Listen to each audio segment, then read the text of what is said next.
27ویں آئینی ترمیم کے خلاف وکلا کنونشن تنازع شدت اختیار کر گیا۔ سندھ ہائی کورٹ کے باہر پولیس اور وکلا میں ہاتھا پائی، کراچی بار کا روڈ پر دھرنے کا اعلان۔ 27ویں آئینی ترمیم کے خلاف وکلا کا آل پارٹیز کنونشن شدید تنازع کی زد میں آ گیا۔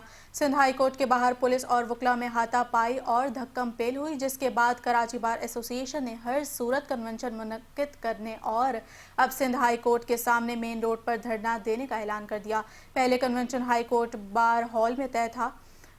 بینکنگ منسوخ ہونے پر احاطے میں کرنے کا فیصلہ کیا گیا، مگر عدالت انتظامیہ نے وہاں بھی اجازت نہ دی تو وکلا نے روڈ پر احتجاج شروع کر دیا، جہاں بھاری پولیس فورس کی موجودگی میں دونوں فریقین آمنے سامنے آ گئے اور جھڑپیں ہوئیں۔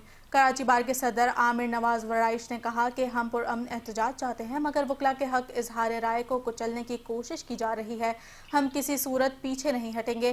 جبکہ کراچی بار اور سندھ ہائی کورٹ بار کے جنرل سیکریٹریز نے مشترکہ بیان میں تمام وکلا سے کل صبح بڑی تعداد میں سندھ ہائی کورٹ کے سامنے پہنچ کر روڈ پر کنونشن اور دھرنے میں شرکت کی اپیل